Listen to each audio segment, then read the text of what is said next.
Hello, and welcome to another Collective Intelligence Roundtable from Smart Manufacturing Magazine. My name is Brett Brune. I am the editor-in-chief of Smart Manufacturing, and I'm joining you today from Southern California. I'm co-hosting this with Linda Wallace. Welcome, Linda.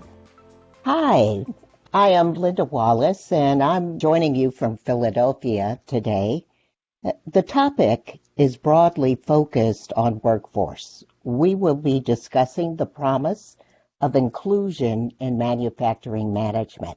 But before we get started today with our panelists, I would like to introduce Bob Willock, the Chief Executive Officer of SME. Bob? Thank you, Linda. It's great to be here. I'm joining you today from sunny Detroit. On behalf of SME's employees and all of our volunteers, thank you to each of the panelists for being here today to take part in a very important discussion. A couple of thoughts on manufacturing before we get started. So manufacturing really offers a pathway to economic progress and success for millions of people, provides good jobs, good paying jobs, and helps the communities that we support. But today I see us at a real crossroads between a convergence of technology and a post-pandemic shift. There have never been better opportunities there are in the United States today for significant numbers of new, high-paying, good jobs. But at the same time, we face a significant skill gap and shortage of workers to take advantage of these opportunities that come forward for us.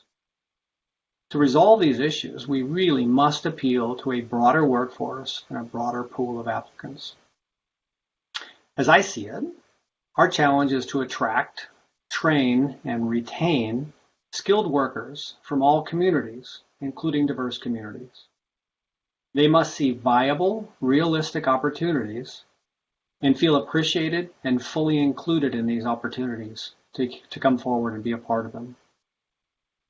Workplace culture matters, oftentimes can be overlooked. We must make people feel comfortable, welcomed, and included in the opportunities to come forward. I believe open, candid conversations are the best place to start on what we can do better. I think it's a great first step. These discussions are important, and frankly, I hope this roundtable inspires you and drives action. So with that, I'd love to introduce our speakers today. First, a very, very warm welcome to Jay Flores, Chief Executive Officer at Invent the Change. Thank you. Thank you for having me today. We're also very pleased to have Montez King join us.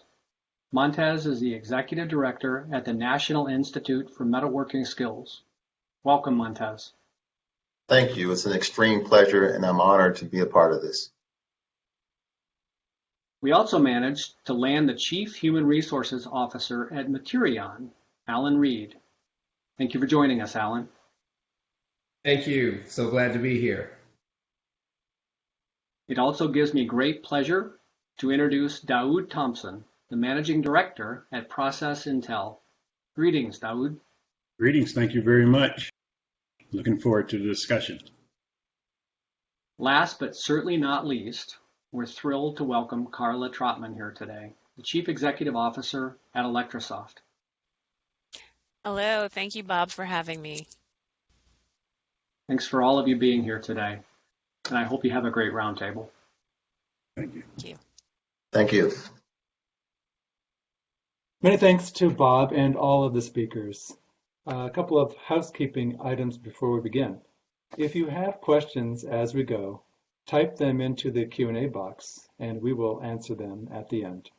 Also, to subscribe to Smart Manufacturing Magazine, go to www.sme.org/smart. Once more, it's www.sme.org/smart. Well, let's get started. First question for our panelists today. Cultural competence is defined as an ability to communicate, understand, and work effectively with people across cultures. Are efforts to train workers and increase cultural competence working? Why or why not? Thank you, Linda. This is a great question. And I think, as we kind of reflect on, what does it take in terms of being able to give people cultural competence? There are several things I think you can do to help as employers and as you find yourself as an employee. Certainly one of those is first taking the time to really create and explain to employees what the opportunities are in terms of creating that cultural competency. That means that employees need to have true career development plans.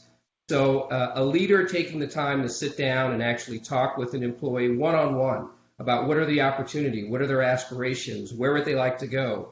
That's really important in terms of helping to create that cultural competency, and in many ways creating networks, which also kind of brings up the next item, which is what else can employers do? A couple of things. First is certainly always mentorship. Most organizations do have mentorship. They have ways of getting people connected. That's not just a nice to have. I think it's really important, especially for newer employees, younger employees, and those who may not have had as much experience in the workplace. And as you go further in your career, other opportunities such as apprenticeships are great in terms of creating connection. And it's not only telling someone how to do something, but showing them. And that creates, I think, that cultural competency, Linda, where people understand the norms of the organization. They understand, how do I communicate with people? How do I build the social fabric and connections with other people? I think all of those things are really important for creating that cultural competence. Thank you. Jay, how do you create a corporate culture that has diverse talent lining up at the door and diverse customers ready to do business? I think one of the keys is starting very young with the messaging and the work that you're doing in the community, providing opportunities for people from all backgrounds in your backyard to understand what the opportunities are, what are some of the education that's required to be able to pursue a career in this space, and then providing opportunities for those students to engage with current engineers within the organization. And I grew up as the first engineer in my family, but was the beneficiary of a lot of that outreach that then helped me understand that this is something that's possible for me in my future. And it's something that if it wasn't for a little bit of that outreach, a little bit of just communicating with the community surrounding the company I started working for, I would have had no idea what was going on in that building because I didn't have any role models or mentors that were working there at the time. And so bridging that gap and reaching out into community is absolutely important, not just to be a good neighbor to the community that your business is in, but also for your future talent.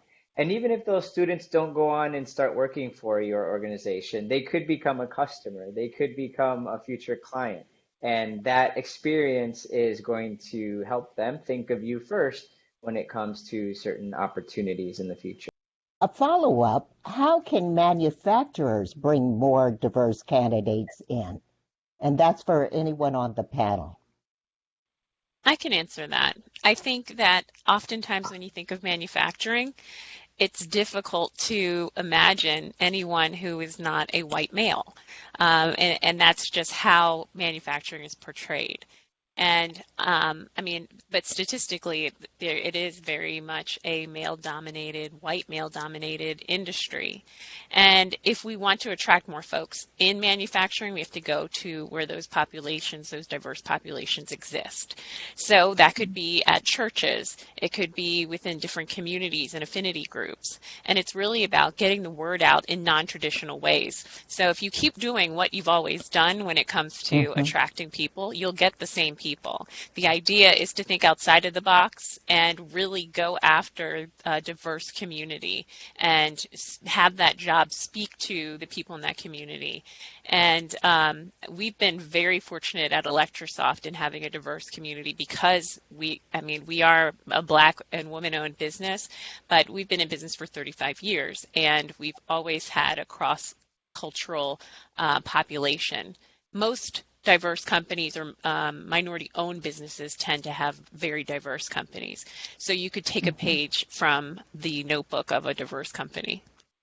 Okay, what role does bias play in recruiting and retaining talent?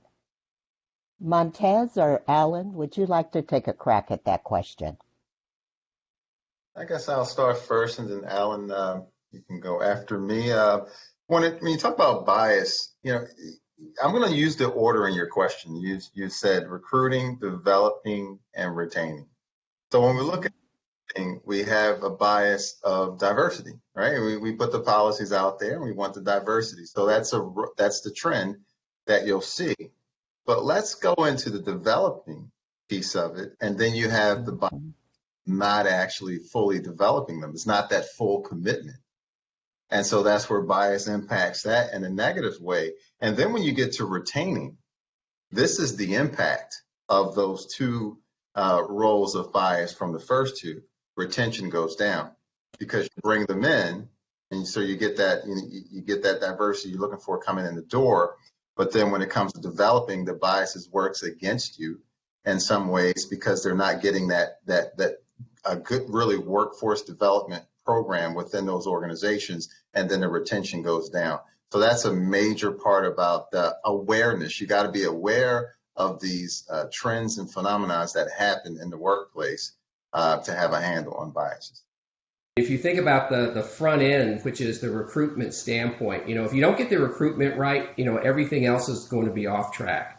And so I think it's really important. Bias is always there. Everyone has bias, no matter what your background. And people tend to have a bias toward others that look like themselves. So it's really important in the recruitment process, in order to bring in people with different experiences, different backgrounds, different points of view, that you have different people on your recruiting panels and your selection panels, so that others get an opportunity to assess a particular candidate and bring them in.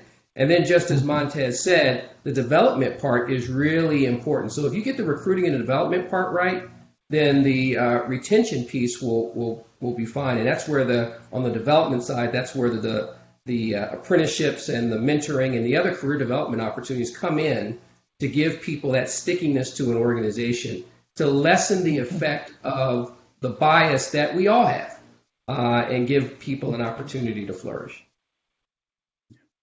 How does an organization identify its own biases, though? We know as an individual it's possible for us to sit down and think about how we responded to a particular group or to a particular individual. How does one company go about doing that, identifying the bias? And then secondly, how do they go about getting rid of that bias or addressing the bias? Is it possible to do that? To your point, Alan, though, I think that I agree there is unconscious bias in manufacturing that's held by both men and women, but they manifest in the lack of women in leadership roles. And I think you could take a definite look at your organization, and even if you needed to bring in an outside party and audit your organization and identify what the unconscious bias or the other issues that present itself that you may not be aware of. And I mean, you have to make a concerted effort from the top down to make those changes. You have to model that behavior. Also, what Alan was speaking about on the recruiting portion on the front end, there's such a heavy allegiance, particularly when you're talking about engineering and manufacturing, that everybody wants to have a bias and recruit from their alma mater. So quite often you see them pulling in the exact same pipeline that looks like them. It's just the number of alma maters that have historically black colleges and universities. It seems like the recruiting is done so little from those institutions that you don't get a very diverse workforce coming through the door. Well, and I also think that effectiveness for your workplace training and finding out what those biases are is when it begins when you accept that all individuals associated with workforce development are performers. They are individuals who should be measured. So typically it's for the trainee or the one coming in. That's where all the weight is. We're measuring you. But when you start measure all the individuals associated with it, it starts to reveal what those biases really are. And so and this is why I call it a stakeholder environment. When you create a real stakeholder environment, it will bring it out. Yeah, I think most companies, if you really want to see change in diversity, equity, and inclusion, attach it to one of your KPIs. Make it a part of the goals for your management team. Make it something that, you get your bonus if you do hit these measures in a positive way, and you will see the change. I'd Excellent. like to interject for a second. Montez, I think when we spoke about putting this together, this roundtable, one thing that you mentioned was synonymous training. Can you speak about that a bit? Yeah. So synonymous training is the overall objective of it is to make the success of the coach or the mentor synonymous to the trainee. Look at the reality of what you're trying to measure and the objective. Your objective is to accelerate learning as it goes through, help navigate around pitfalls within the training, help them understand the culture. But the assessment needs to be the same. It's whatever the goals are for the trainee should be the goals for the trainer or the coach or the mentor. It doesn't matter how you call it. They should be the same, but we normally have two separate assessments. And when that alignment is a dotted line as such, we typically have a lot of problems in the effectiveness of our diversity and inclusion programs. Thank you. Political divisions right now are a big topic in America. It's making it more difficult for us to have conversations with family and friends, and especially at the workplace. I've been on so many calls where people have started to say something and stop themselves and said, no, I can't go there. What does a company do in this situation? How do we create an environment where people can have dialogues and talk about issues that we have today? Does it belong in the corporate environment? Is the best approach to keep these conversations away from the workplace? I don't think anything that takes place in the larger environment can be kept out of the corporate and work environment. So I think the best way and only way to deal with that is to allow it to occur. The conversations are going to occur anyway, and they just have got to be cordial and respectful, and the conversations simply occur. Those conversations will occur, but I think it's also important for the organization to put some boundaries around what's acceptable and what's not acceptable. Because, on the one hand, people bring their whole selves to work, and we want that. But there's also a time when some of yourself that you might want to bring to work isn't appropriate for the workplace. So I think, ensuring that, the ground rules are laid, that, conversations need to be respectful, and they need to allow for differences of opinion in a respectful way is something that companies can do in order to create the right framework and an environment for those discussions to take place.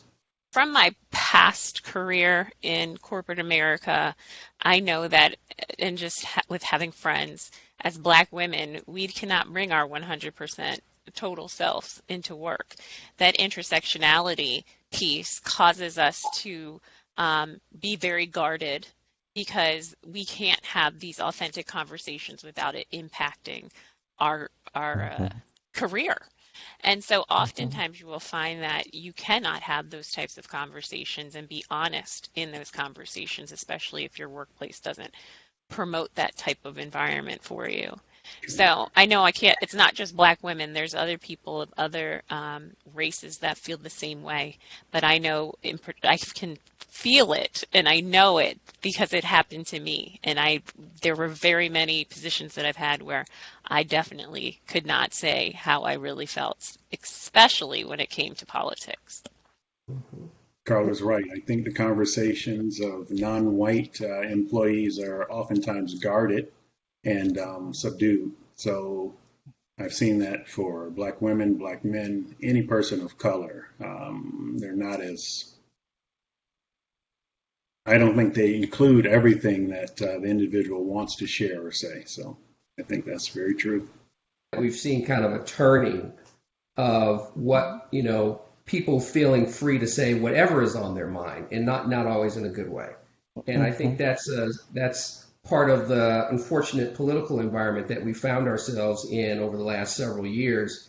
And so, there is certainly an element of what really should be allowed. Because I'll tell you, there are some conversations that just shouldn't happen in the workplace. Because I don't know if in the delivery of those conversations, if people, when they feel like, hey, it's the cancel culture or it's other things, people have become emboldened to kind of say whatever they want.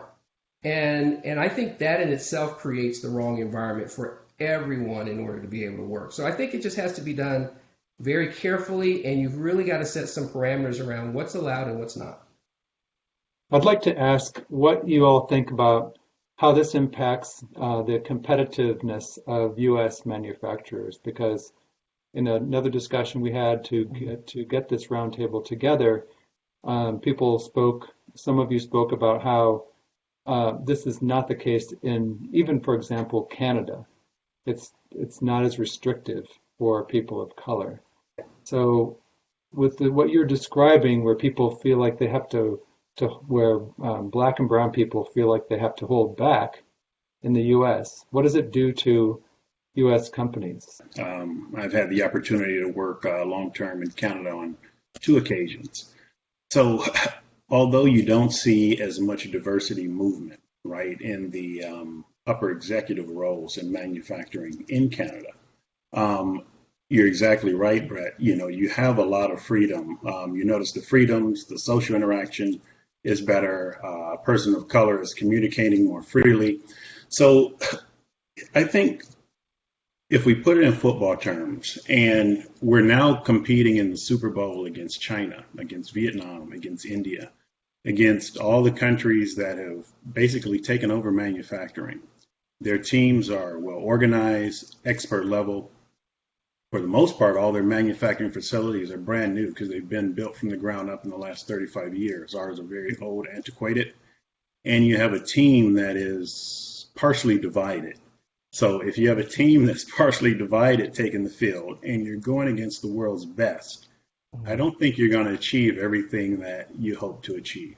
So I think that's where we're at right now. The U.S. is a divided team, and you're going against the world's best, and they're not divided. What do we do about that? How can you talk a little bit more about how diversity and inclusion impacts the bottom line? But what do we do about this situation? We find ourselves in this situation. Does anyone see best practices or solutions that we might address? I think Alan mentioned earlier, one great way to combat this is, and I speak often about, a stakeholder environment when you're training, synonymous training, but when we go back to apprenticeship, it is and bringing it all together. This is where you're really, every aspect of life comes up through apprenticeship. Even issues on the job, but even sometimes things that I think about my apprenticeship, and it gave me a life experience. You talk. I learned how to buy a house through my apprenticeship.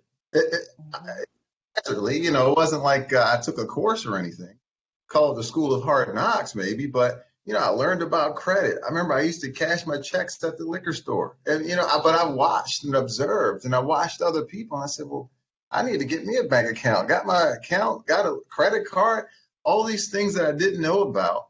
Apprenticeship brought that on. Now, the experience could have been better because we weren't where we are today, and we've got a long way to go. But it was harsh back then. You talk about today, it was harsh. But there was something in myself that I wanted to win. I wanted to get a piece of that pie. That American dream everyone spoke about. That apprenticeship told me that it's there for me and it's available. So I would say that's a big part of it. And everyone's boots on the ground. We got to get the job done. We got to work together.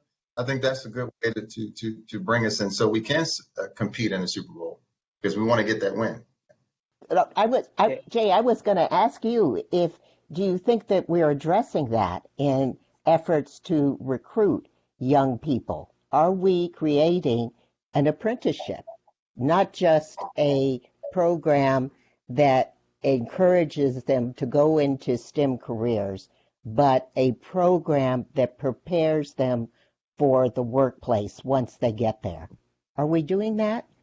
Yeah, so I think one of the challenges, and this is particularly amplified in diverse communities, is that when we're looking for reaching out to students that are going to be the future innovators of our companies, we're looking at the college level, maybe high school. A lot of the energy and time and commitment is put into the area where the students have already decided that they're going to be in this field. If we really want to move the needle, we need to reach them in those younger formative years when they're deciding whether science is a thing for them or not, when they're really confused in math and they're saying, why would I ever use this again in my life? We need to be there to help answer those questions and show some really good examples of how they can apply these subjects to their real world.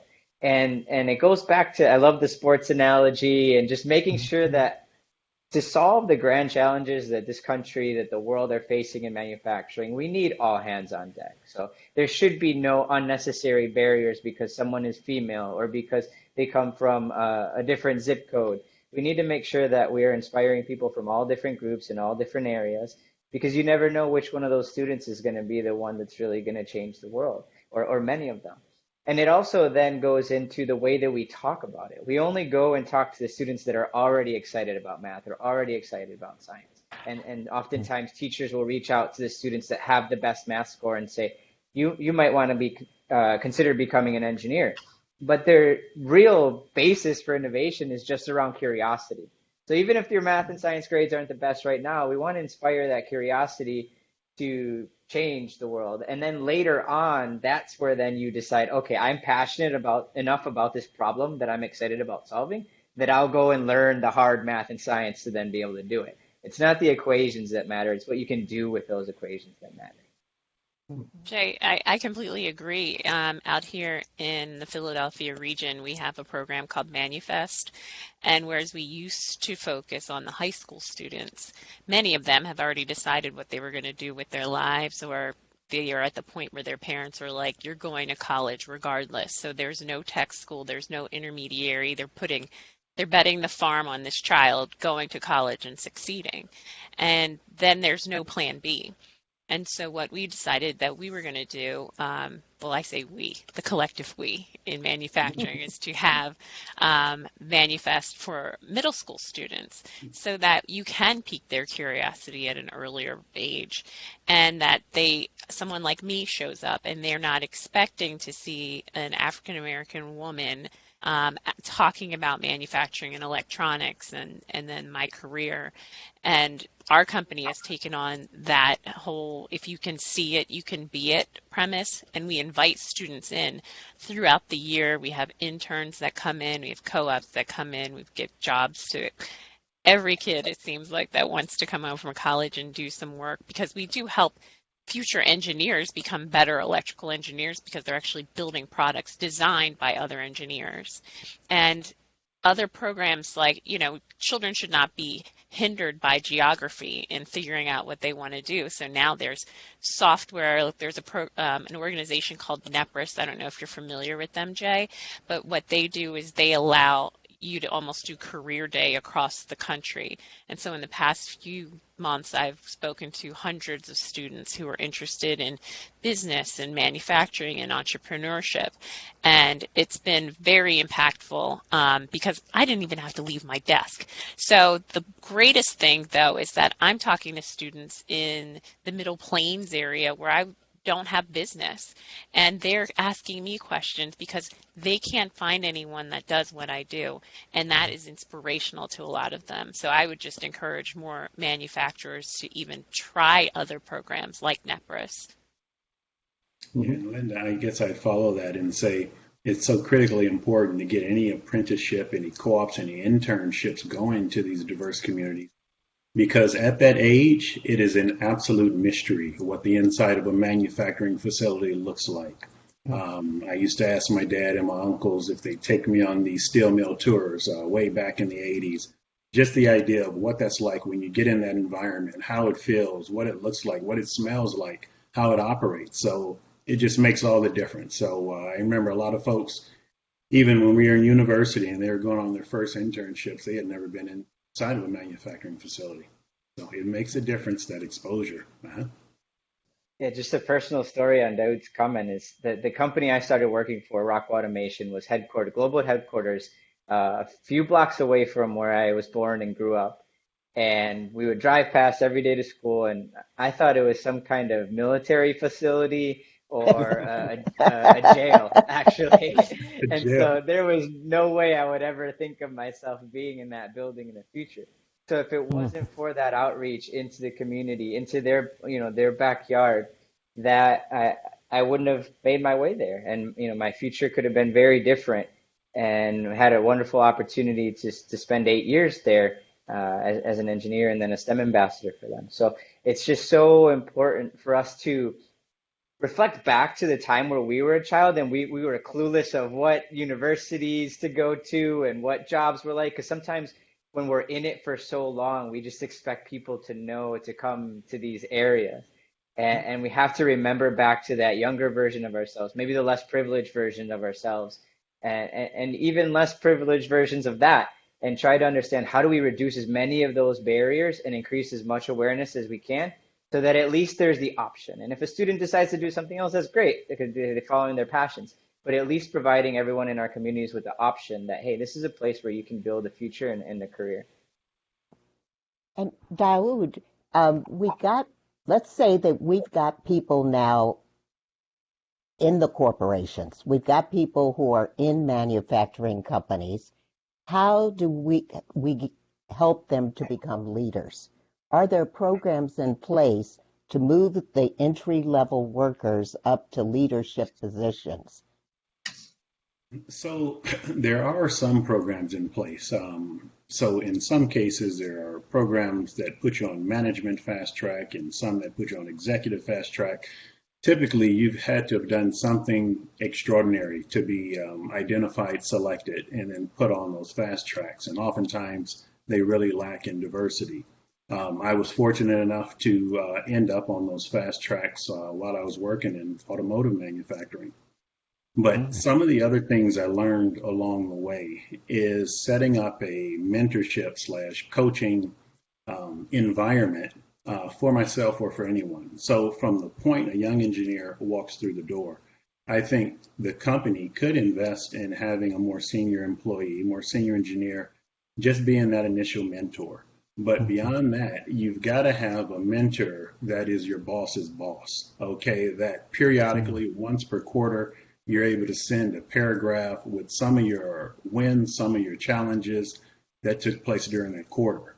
And I found that the movement of an individual employee, it doesn't always happen directly by their manager or director, but it may happen at the executive director or vice president level that is keeping an eye on some of the new talent that's come in.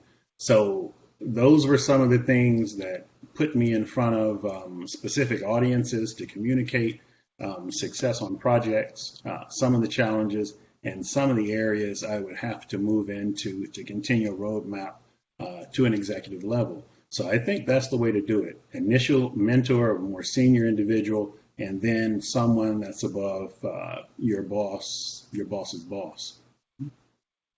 Now, we've talked a little bit about the responsibility of corporations. What responsibility does the employee have? If I'm a new employee, I am ambitious, I want to move up. What are my responsibilities to the organization, and how do I become the best employee that I can be, make the greatest contribution that I can? I'll let somebody else take that. I'll just throw out a couple quick points that I always told young engineers when they came in. So a portion of your responsibility obviously is to perform, number one. But number two, engineers have a tendency to get shy for some reason. I didn't have that problem. You've got a network, and you've got a network above your level. So that networking is absolutely critical. So your responsibility, perform, network, and then make sure your wins and your concerns are communicated at a level that something can be done to address them. Okay, so I think that's your responsibility.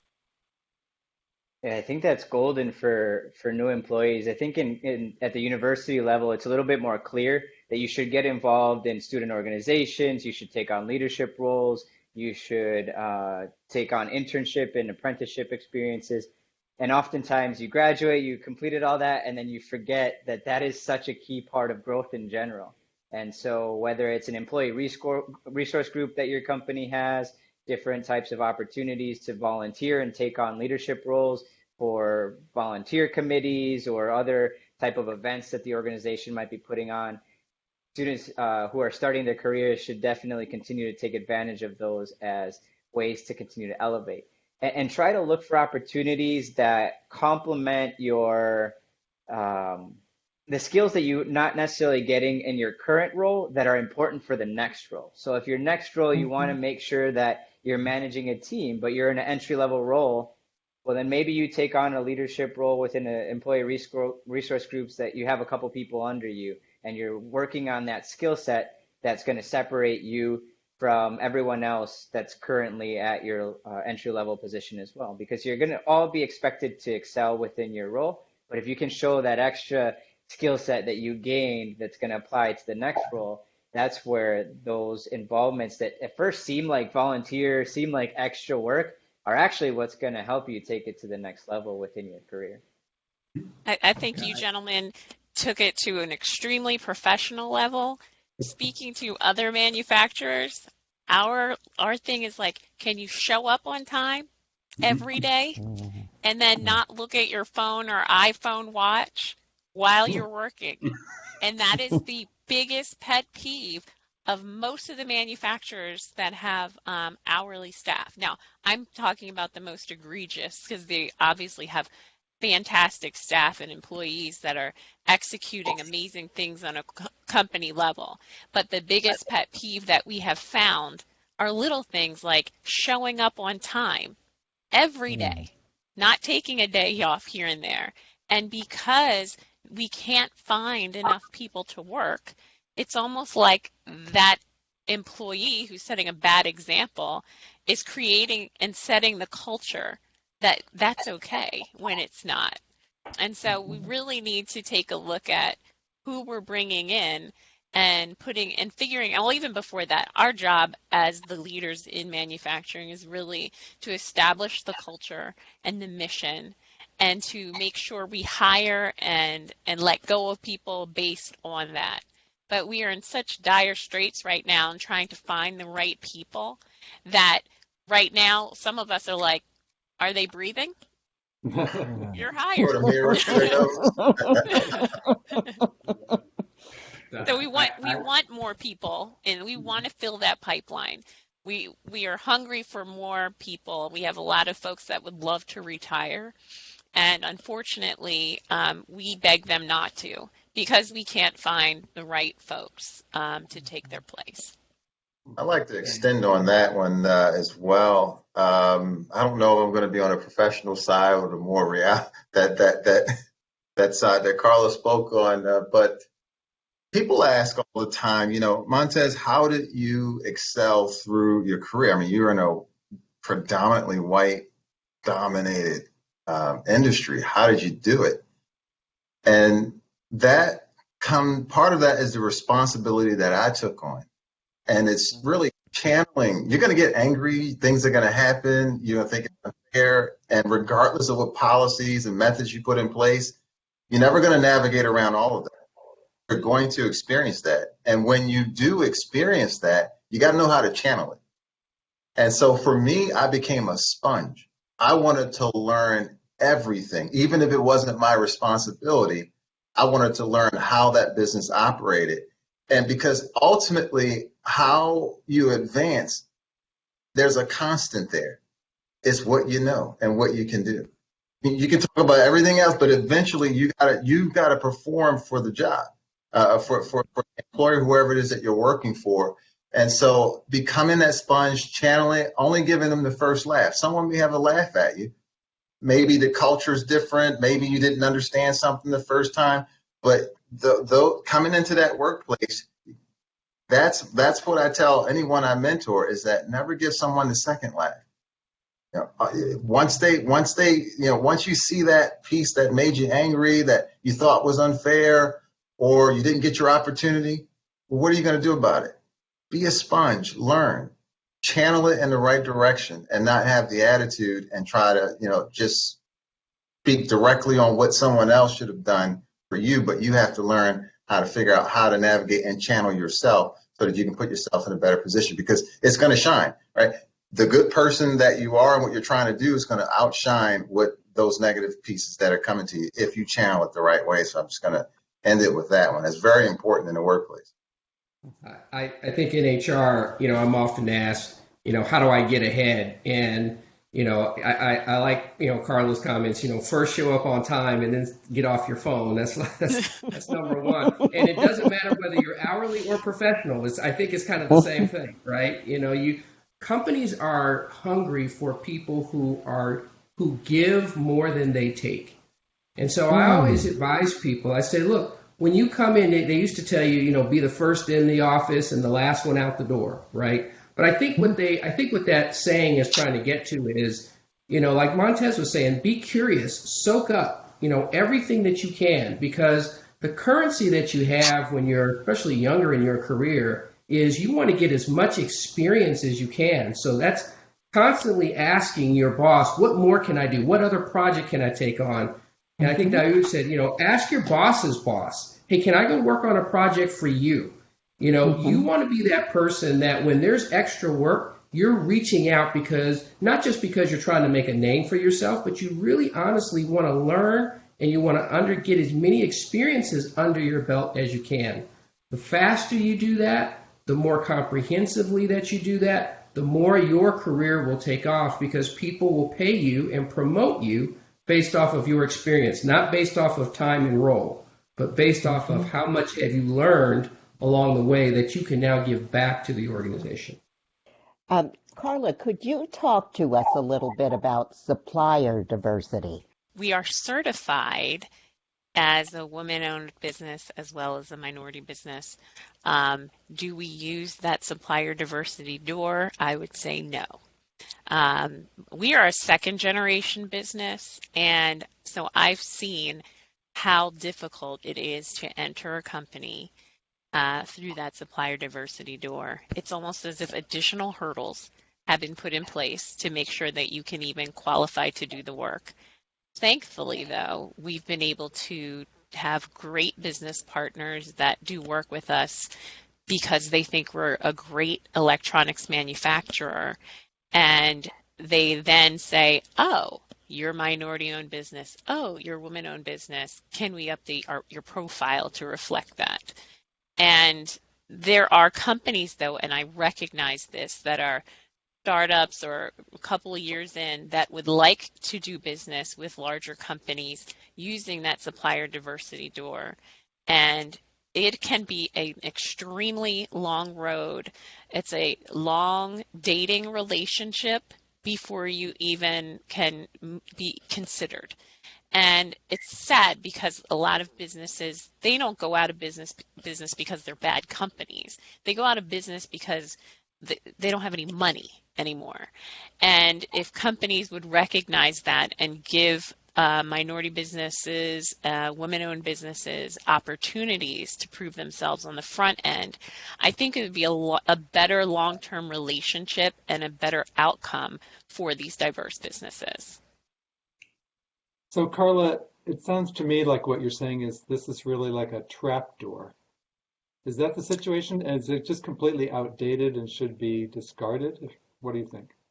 The individual within the company that is doing the supplier diversity program, I've had some incredible liaisons who I didn't use the door, but we end up communicating that way, and they work so hard to change that and make sure that the company does have a large, diverse base. But there's only so much power that they have. when they come into that company and that supplier diversity program is already in place of what they can and cannot do. And so I prefer to not use that door, but I do keep my certification up because I think that's important as well. So I hope, and maybe I just don't know a better way, but from the experience that I've had in other companies that I know that are diverse and women-owned businesses, they find that it's extremely difficult to even use the door. There wasn't much I wanted to say behind that besides, I concur. What Carla explained is exactly correct. So it's a bunch of lengthy hurdles that your white counterpart does not have to go through. So it becomes more of a barrier.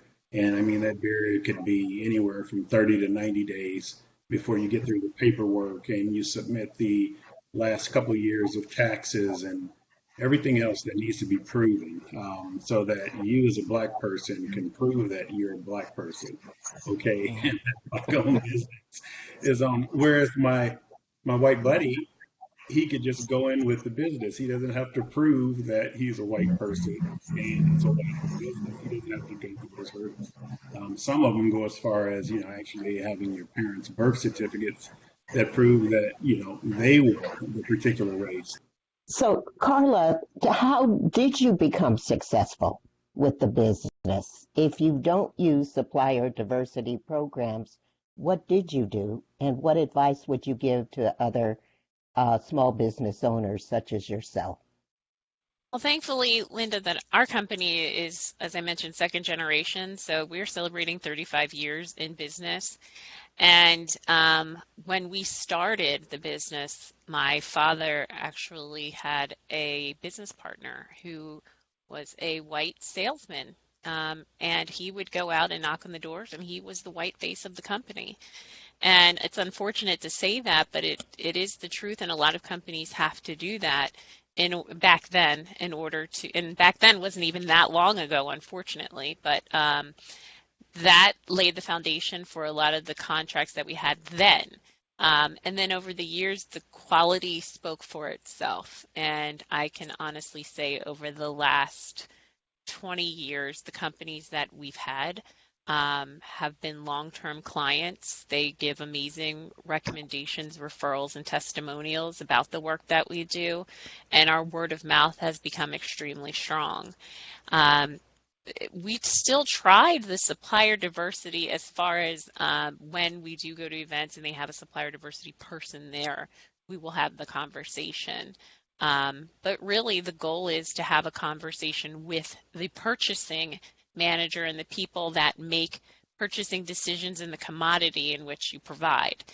So that would be my first suggestion. Identify who that purchasing agent is. And now in the days of technology, there's so many pieces of software, and there's LinkedIn that will allow you to identify who that person is.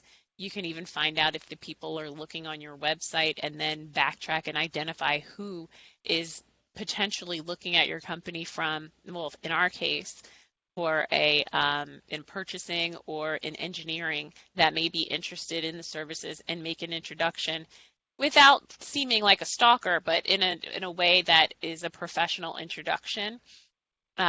It's just gotten a lot better and easier to see who is seeking out your services in advance. Before, we used to have the giant Thomas Register books, and we used to go to a lot of fairs and have a lot of matchmaking events, which some people say they've worked. I do have a friend, however, a new friend, who his company does very, very well. He's part of his Supplier Diversity Council, actually worked himself to the board and was able to make his own introductions just from longevity. So you have to remember that people do business with people. They're not necessarily just like doing business. I mean, it's not a Yellow Pages thing.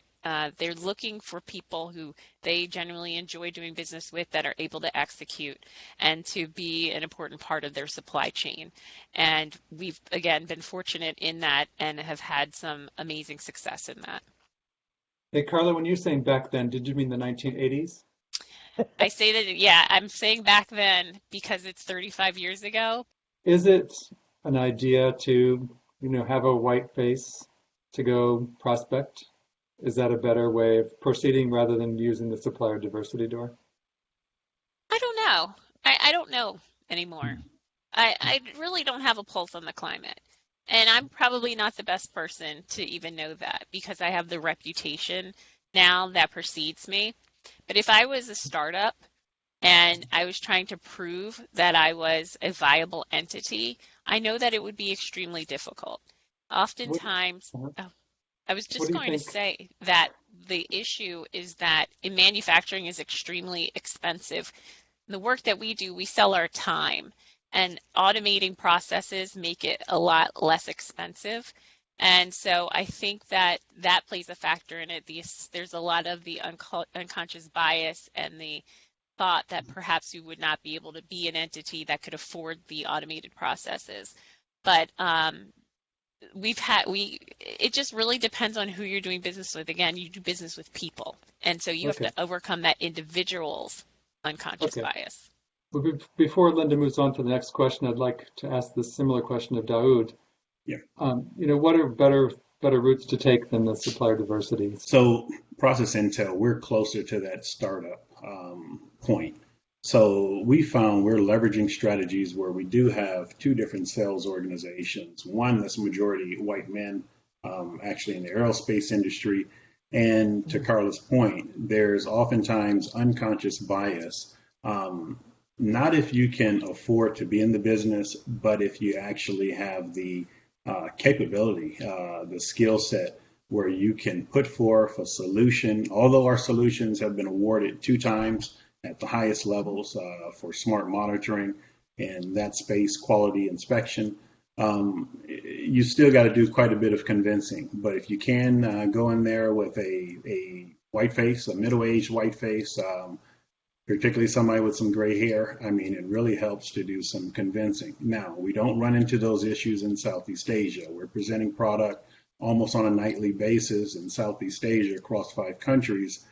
We've never had any issue like that. We're presenting at the executive level, and it's been very, very well received. So I think they're more about just getting a solution in the door than some of the bias that we still struggle with in the U.S. particularly. I don't think it's the case in Canada. I don't think it's the case in Europe. There's something unique about uh, the bias and how it reveals itself in the U.S. Mhm. So, Mhm. Yeah, there's with I think it's the disadvantaged business certification on a federal level. There are set-asides where companies need to have disadvantaged businesses account for part of um, their spend for suppliers. But the criteria for disadvantaged is extremely interesting. It's like you have to have a net worth as the owner of less than 1.2 or $1.3 million, excluding your home and excluding the business value. Now, a Mhm. lot of these programs on a federal level require you to be able to extend or have a line of credit extended to you or have facilities where you could not afford to do that if that was your net worth. And so I Mhm. find that the rules that are in place, if you're going to give me a contract for federal contract and it's $1 million contract where I have to have um, people working for me, so I need the labor, I need the material, I need to have the property, the plant, the equipment to execute and to deliver. But then in the end, I can't have a net worth of over $1 million. I don't know who did that math. I don't know a company that can afford to even execute on that level. And maybe it's to get a lot more smaller companies, but the percentage of the spend that they have to meet, they never meet it because Mhm. of that. And so I think that the rules um, are almost designed for you to not participate. And Mhm. that's something that we have not really delved into and we just sometimes just go, forget it, it's not designed for us. I don't even feel like the headache most of the time, Mhm. and we're not going to get in. And so you work around and you do something else. Well, that's the definition of insanity. It is. Wow. Well, you hear it every year, right, at the federal level. So many billions of dollars were there as a set aside that went unclaimed, and they weren't even applied for, et cetera. And it's just what Carla's saying. There's some hurdles there that just make it make no sense at all. So I think it presents a challenge for us to get and inspire more people from the STEM fields, specifically in engineering and manufacturing, to go into politics and have more problem solvers in these areas that can lead on initiatives like this. And you see it in countries like China, where there are a significant amount of politicians that have an engineering background, and that's obviously now what they're celebrating. And so it's something that needs to be celebrated at that level, and also needs to be understood by the decision makers that are creating these programs, so that we do get the utilization that is desired or intended for. Now we're talking about solutions. Historically, Black colleges and universities roll about 10% of African American students in the country, and yet they graduate 25% of African American graduates in STEM careers. The question is, what lessons can we take away from them? They are doing something right in terms of recruiting talent, developing talent, and then putting people on a career path. Are there lessons that the rest of the country should and could be learning from these institutions? I'm a big fan of HBCUs, and I've had the opportunity to also go to, other large, predominantly white universities as well. I think what has to happen in corporate America, there's always this discussion of we can't find, enough talent, minority talent, whether it's, African Americans or other people of color.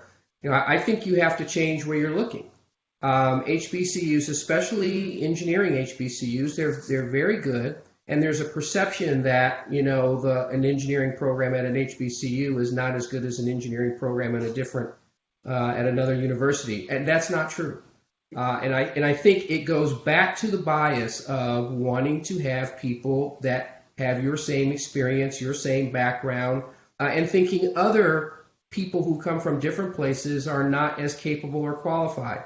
We have to change that. I think if there's something that corporate America can do is really go focus in on where are the people. There are also places that have, predominantly large, groups of female engineers. As another example, I can tell you that, I drive my organization to go out and recruit at those places and to go get that talent. And I think that's one thing that corporate America and other small businesses as well can do, is many of those students are hungry for opportunity. Studies certainly show that people of color tend to stay with organizations longer than others, because there is a sense of loyalty, there is a sense of belonging when you can start early with someone in their career. So HBCUs, I'm a big fan. I think more people ought to be tapping into that resource. Yeah, I'm also a graduate of an HBCU, and exactly what Alan said is correct. So the HBCUs in particular, they really produce really good engineers, folks that seem to move into corporate, assimilate well, and then move up the corporate ladder. You look at the Procter & Gamble's and how many have come from Tuskegee, and you look at Ford and places like that where you really see that pipelines work pretty well. Relatively decent in comparison.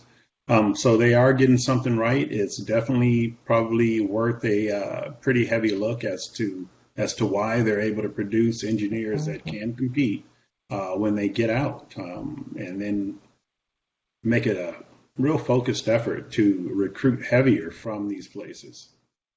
I'd like to close by talking about action steps. Could each of you talk about what 2 or 3 things we could do starting tomorrow that could make a difference, or at least contribute to diversity and inclusion in manufacturing sector? Alan, I'm going to start with you. Sure. I think where possible, encouraging apprenticeships. That's actually how I came to know Montez, through the work his organization does around apprenticeships. I think that's key. and giving people an opportunity when they're in an organization for how do I learn, learn the culture, learn the networks, and then have learn the products. I think that's how people become successful. So I think more organizations that really embrace the apprenticeship mandate, I think, and it is something that certainly we should be doing. I think the other thing, more personal, that everyone who's listening can do is really reach out and reach down to those who are more junior in their career, to those high school students. There is this the old saying of each one reach one. Helping to demystify for a young person what really happens in manufacturing. You can really change the course of someone's life. So I think everybody listening can do that. Reach out, connect with a young person, help guide that young person to what could be a very fulfilling career that they may not have thought of before. So, Daoud, would you like to take that Well, question? yeah, absolutely. So to reinforce what Alan just suggested, that exposure plant visits, that's something that corporations can probably start doing right away, inviting some type of plant visit so that the students actually get to touch, feel, and see what these environments look like. When we start talking about career roadmaps, that should be something from the time a new engineer walks in the door, at least a basic roadmap that they can start working with a more senior individual who's going to do some initial coaching with them. And then maybe as part of that roadmap, they're forced to do networking at different levels in the organization, learn the organization, learn the people, et cetera. And I just really think that incorporating that communication with your boss's boss once per quarter, there'll be something really valuable that comes out of that, some coaching, and then also making sure concerns and wins get in front of that individual that can really get into that HR matrix and make some moves for you, okay, where it makes sense.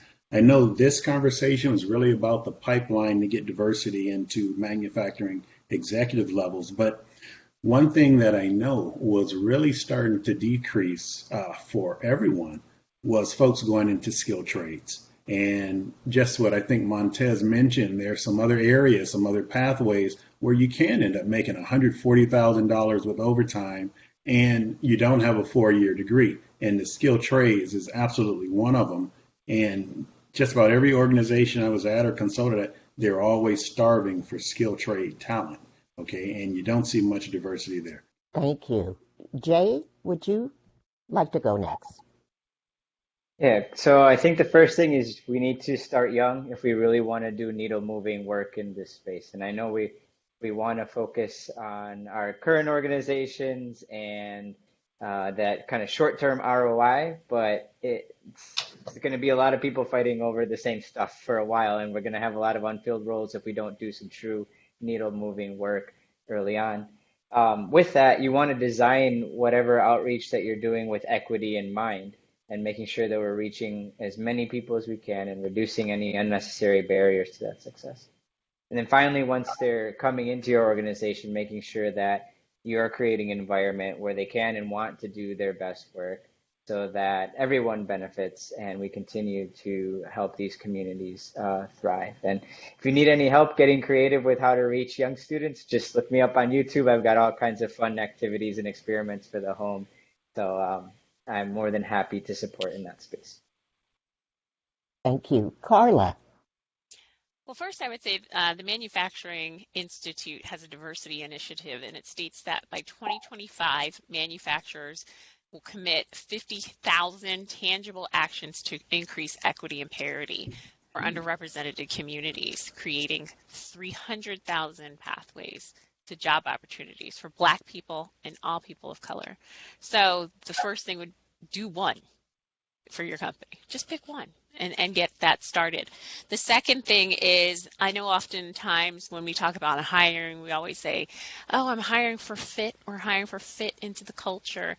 But if we really want to have a more robust organization from the top down, we should be hiring for enhancement as opposed to fit. You hire for fit, you're going to get the same thing you've always gotten. You hire for enhancement, your company will grow. And then the last point, I recently had the privilege and honor of listening to Reverend Naomi Tutu speak on diversity, equity, inclusion. And she had said something to the effect that when you get invited to the table, when you're trying to invite someone to the table, if there's no space at the table for them, then you need to change the shape of the table. It's not just moving to the side, but it's changing your organization in order to allow more people to fit. Thank you. And Montez. Thank you. So the first here, I'm going to piggyback on Alan. It's apprenticeship. I'm a firm believer in apprenticeship. The second piece is modernizing your apprenticeship. That's a huge, huge space. And so when organizations think about apprenticeship or think about their company's profitability, you're always thinking state of the art. You're always thinking, how can I make a profit in today's economy? But when you think about your training, you think like a traditionalist. You're going to go with your traditions. But so some people say, well, Montez, what is a modernized apprenticeship? Well, it's modernized when it aligns to your operations. You see, if you have a traditional way of thinking for your training, but your operation is always geared to be profitable, then it's not modernized. So don't look at it as technology. And when it's not modernized, this is where your workforce is not aligned with the training. And so you may have some successes, but you're not having the success you could have. And you're not keeping the retention that you could have. So you go back to the HR piece, and now you have to have stronger recruiting because you got to account for all of that lack of retention. So modernizing your apprenticeship, and this is something that I work heavily in. And so anyone looking to modernize their apprenticeship and want to understand what a modernized apprenticeship looks like, please reach out to me. Excellent. Could you give us some characteristics of a modernized apprenticeship? Would you be able to do that? There are 7 principles associated with it. I'll give you the first and the last. The first principle is training from the end. What does it look like at the end? Whatever your product is at the end, that's what you start with. That drives everything. The last principle is called win-win. When you look at your apprenticeship, you don't look at it with what the employee will get from it or what the company will get from it. It has to be what both get from it. And then I'll just follow up with this. When you're looking at the win-win, don't put traditional ways of thinking in it because they're not timeless constants. Any of your principles have to be timeless, meaning it doesn't matter the era it's in, it still applies. Once you start thinking with principles that are not timeless, then you start getting into that traditionalist approach and you start to stifle your training rather than perfecting it. So those are some key pieces I put there. And there's much more to it, but due to time, we'll have to leave it off at that. Thank you. Well, thank you. And thank you, everyone. Brett, do you have anything to say in conclusion? Thank you so much. Yes, thank you, Linda, for being such a great study guide and so thoughtful. And thanks to all of the panelists for your incredible and valuable insights. We're going to shift now to Q&A, so remain on the line for the Q&A, please.